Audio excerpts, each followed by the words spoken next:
Hi friends, welcome back to my channel వంటలు ముచ్చట్లు. నేను మీ లక్ష్మి. ఇవాళ నేను మీకు చూపిస్తున్న రెసిపీ పెసరట్టు. చాలామందికి ఇష్టమైన టిఫిన్ పెసరట్టు. అయితే పెసరట్టు తయారీకి కావాల్సిన పదార్థాలు చూద్దామా. పెసలు 2 కప్పులు, పచ్చిమిరపకాయలు 3, అల్లం 1 ఇంచి, సాల్ట్ రుచికి సరిపడా, జీలకర్ర 1 స్పూను, ఆయిల్ కొంచెం. పెసలు తీసుకోవాలండి. పెసలకు ఈ పచ్చ పెసలు శుభ్రం చేసుకోవాలండి. ఫస్ట్ చక్కగా ఎక్కడ రాళ్ళు కానీ చిన్న పుల్లలు కానీ అలా ఏమీ లేకుండా, మామూలుగా సూపర్ బజార్లో దొరికేవి మంచిగానే ఉంటాయి. అయినా కూడా ఒక్కసారి చూసుకొని ఒక 2-3 సార్లు చక్కగా నీళ్ళతో వాష్ చేసుకోవాలి, కడగాలి చక్కగా.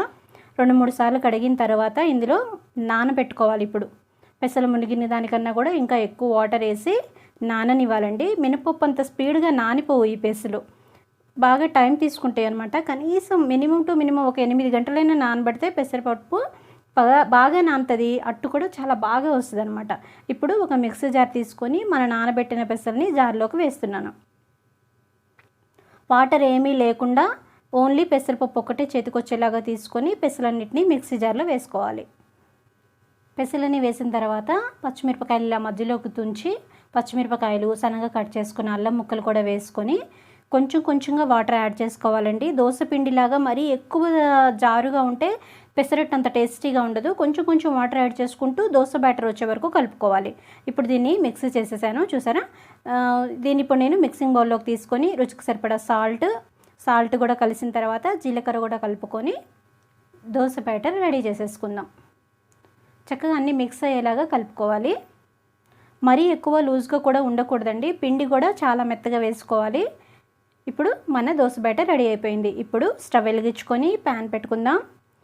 దోశ పెనం హీట్ అయిన తర్వాత ఇందులోకి 1 గంట తీసుకొని 1 గంట పిండిని వేసుకొని దోశలాగా స్ప్రెడ్ చేసుకోవాలి.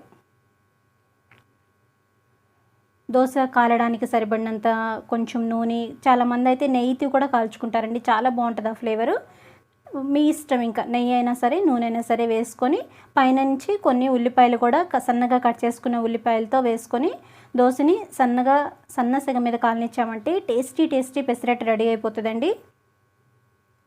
ఒకవైపు ఎర్రగా కాలిన తర్వాత ఇట్లా సైడ్కి మడిచేసేస్తే చాలు, 2 వైపులా కాల్చవలసిన అవసరం లేదు. ఫ్రెండ్స్, మీకు నచ్చిందా? అయితే తప్పకుండా ట్రై చేయండి.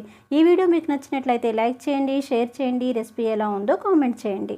మొదటిసారి నా ఛానల్ చూస్తున్నట్లయితే నా ఛానల్ సబ్స్క్రైబ్ చేసుకొని పక్కనే ఉన్న బెల్ ఐకాన్ క్లిక్ చేయండి. Thank you for watching.